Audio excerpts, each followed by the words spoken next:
যদি কোন বান্দা একটা মালিকের কাছে দাঁড়ায় যায়, আমার আল্লাহ কোনদিন ওই বান্দাকে খালি হাতে ফেরত দেয় না।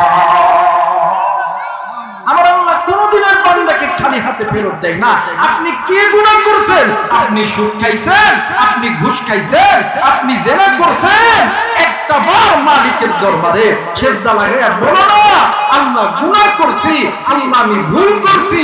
আল্লাহর কাছে বলতে দেরি হবে, আল্লাহ মাফ করতে দেরি করবে না। কর্মকারী এইভাবে দিন কেন চলে, কেমনে মোরা হিসাব দিব আল্লাহর কাছে হাসর বেলা।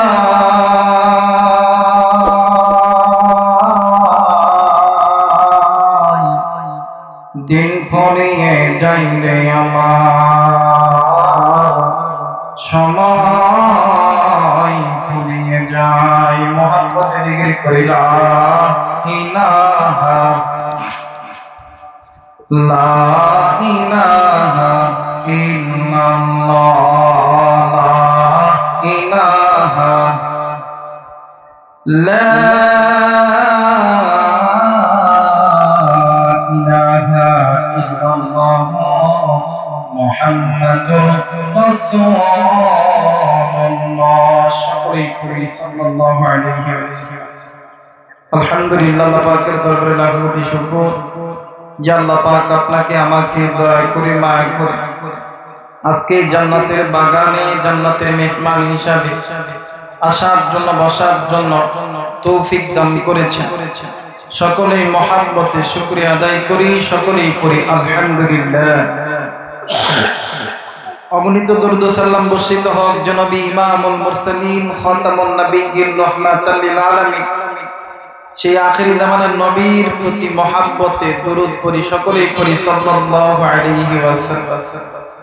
আলহামদুলিল্লাহ, আজকের মাহফিলের যিনি প্রধান অতিথি, প্রধান মেহমান, প্রধান বক্তা, আন্তর্জাতিক খ্যাতি সম্পন্ন মুফাসসিরে কোরআন মাওলানা আব্দুল খালিক শরীয়তপুরী দামাত বারকাতুহু, উনি আমাদের মাঝে উপস্থিত হয়ে গেছেন। উনি মাদ্রাসায় রেস্ট করতেছেন, তো ইনশাআল্লাহ উনি আমার পরে আপনাদের মাঝে বয়ান করবেন।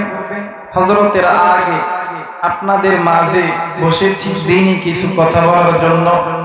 আপনাদের দোয়ার বরকতে আল্লাহ আমার মতন একজন গুনাহগারের জবান থেকে পবিত্র কোরআনুল কারীমের একটি আয়াত, অসংখ্য হাদিস থেকে ছোট্ট একটি হাদিস তেলাওয়াত করার তৌফিক দান করেছেন। আমিও শুকরিয়া আদায় করছি আলহামদুলিল্লাহি রাব্বিল আলামিন।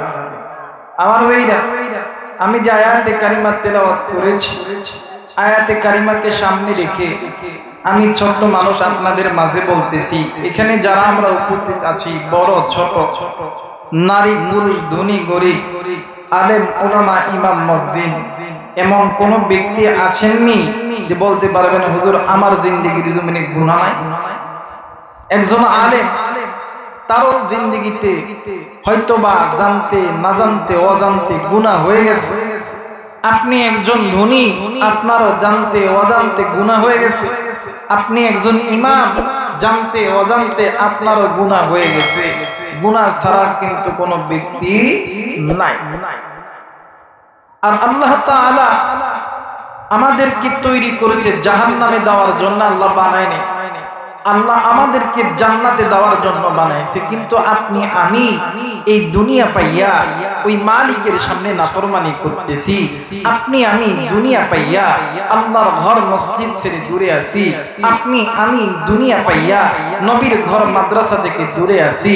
আপনি আমি এই দুনিয়া পাইয়া পিতামাতার খেদমত থেকে দূরে আছি। আপনি আমি এই দুনিয়ার লোভে পড়িয়া আল্লাহর জিকির থেকে দূরে আছি। আপনি আমি এই দুনিয়া পাইয়া আপনি আমি দ্বীনের কাজ থেকে দূরে আছি। কিন্তু বাজার, এই দুনিয়া থাকার জায়গা নয়।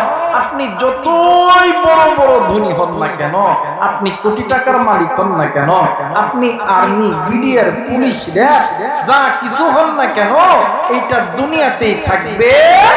এই দুনিয়ার এই কাজ নিয়ে আপনি যদি আখিরাতে বাঁচতে চান, তাইলে আখিরাতে যাওয়ার আগে আল্লাহর কাছে বেশি বেশি তওবা করে আল্লাহর প্রিয় বান্দা হতে হবে। কথা বলুন ঠিক কি না? আমার ভাইরা, আজকে আমার সাইটে বাজান আছে, এই বাজানকে দিয়ে একটা কথা আমি বুঝাই। এই বাজান গেছেন সৌদি আরবে হজ করার জন্য। তো হজ শেষে বাড়িতে আসবে, নিজের সন্তান, স্ত্রী, এরপরে নাতি নাতনির জন্য সৌদি আরব থেকে কিছু জামা কাপড় কিনবে। কেনার পরে যখন কিনা কমপ্লিট হয়ে গেছে, বাংলাদেশের টাকায় 1000 টাকার নোটের একটা বান্ডিল ওই সৌদি আরবের দোকানদারের কাছে দিয়েছে। বলেন তো দেখি, বাংলাদেশের টাকা কি সৌদি আরবে চলে? কথা বলেন, চলে না। সৌদি আরবে চলতে গেলে কিসের দরকার? রিয়ালের দরকার। অথবা এই এলাকার চেয়ারম্যান যিনি আছেন, ইনি গেছেন আমেরিকা ভ্রমণ করার জন্য। তো যাওয়ার পরে আমেরিকার একটা রেস্টুরেন্টে খাইছে। খাওয়ার পরে উনি বাংলাদেশের টাকায় 10,000 টাকার 1000 টাকার 10টা নোট, 10,000 টাকা মানে আমেরিকার রেস্টুরেন্টে দিছে। বলেন তো দেখি, এই বাংলাদেশের টাকা কি আমেরিকার জমিনে চলবে? চলবে না। তাইলে আমেরিকার জমিনে চলতে গেলে কিসের দরকার? ডলারের দরকার। এই পৃথিবীটা আল্লাহ তাআলা তৈরি করছে। এই পৃথিবীর মাঝে এক একটা খণ্ড খণ্ড করে একটা দেশ তৈরি হয়েছে। পৃথিবী কিন্তু পুরোটাই গোল, একটাই পৃথিবী, একটাই। এই পৃথিবীর ভিতরে খণ্ড খণ্ড একটা দেশে, খণ্ড খণ্ড একটা দেশ হয়েছে। এই দেশ হওয়ার কারণে যদি এক দেশের টাকা আরেক দেশে না চলে, বাংলাদেশের টাকা যদি সৌদি আরবে না চলে, সৌদি আরবের টাকা যদি আমেরিকায় না চলে, আমেরিকার টাকা যদি ভারতে না চলে, তাইলে জবাব দিবেন এই দুনিয়া ছেড়ে আপনাকেও যেতে হবে, আমাকেও যেতে হবে। বলেন তো দেখি, এই দুনিয়ার টাকা কি ওই কবরে যেয়ে চলবে? কথা বলেন, চলবে?